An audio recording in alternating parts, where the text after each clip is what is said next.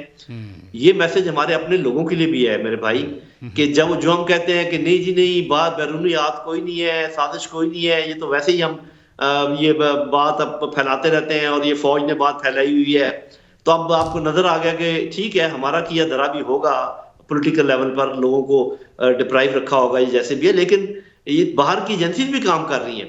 ایک یہ, دوسری بات یہ کہ جو ہمارے نوجوان تھوڑے مس گائیڈ ہو کر فوج اور اپنی انٹیلیجنس ایجنسیز کے خلاف ہرزہ سرائی کرتے ہیں, ان کے لیے میسج ہے کہ میرے بھائیوں میرے بہنوں, یہ آپ کی حفاظت چاہے وہ دشمن جو نظر آ رہا ہے اور وہ دشمن جو نظر نہیں آ رہا, وہ پاکستانی انٹیلیجنس ایجنسیز اور فوج نہیں کرنی ہے. تو وہ چھت جو آپ کو جس نے پروٹیکشن دی ہوئی ہے اس چھت میں مہربانی کر کے سوراخ نہ کریں. اگر آپ کو شکایت دیکھیں ہو سکتی ہے, شکایت انڈیویجول سے ہو سکتی ہے, کسی رویے سے ہو سکتی ہے, اس کو میں نہیں کہہ رہا کہ آپ شکایت نہ کریں. جو غلط باتیں ہیں آپ ان کو بالکل سامنے لے کر آئیں, لیکن پوری انسٹیٹیوشن کو اور پورے ایک لیٹر سے تمام جرنیل تمام سینئر لیڈرشپ کو ایک ہی لاٹھی سے ہانک دینا کہ یہ سب پہ سب یہ ہیں وہ ہیں, اس سے ہمیں گریز کرنے کی ضرورت ہے. یہی لوگ ہیں جو اپنے خون دے کر اپنے محنت کر کے آپ لوگوں کو صبح شام, یہ بڑی زبردست آپ نے بات کی. ویسے بھی بلوچستان میں یہ انسرجنسی تقریباً کو 5th چل رہی ہے, 4 اگر وہ نہیں جیت سکے اس طرح کے ایلیمنٹس, تو پھر یہ کیا میسج ہو سکتا ہے کہ جو پہاڑوں پہ بیٹھے ہیں وہ واپس آئیں, اپنے بچوں کو یونیورسٹیز میں بھیجیں, کالجز میں بھیجیں, وہ پاکستان کے اداروں کے ساتھ مل کر جابز میں, ادھر بہت سارے اسلام آباد میں بلوچ نوجوان ہیں یونیورسٹیوں میں یہاں پر پڑھتے ہیں, تو یہ بھی کوئی میسج ہونا تو چاہیے. جو ناراض ہو کر پہاڑوں پہ بیٹھے ہیں وہ واپس آئیں, وہ انٹرمکس کریں, وہ سیمیلیٹ ہوں, وہ جیسے میں اور عام پاکستانی دوسرے پھرتے ہیں, ملک تو سب کا ہے, وہ ان کے لیے بھی تو میسج ہے نا سر.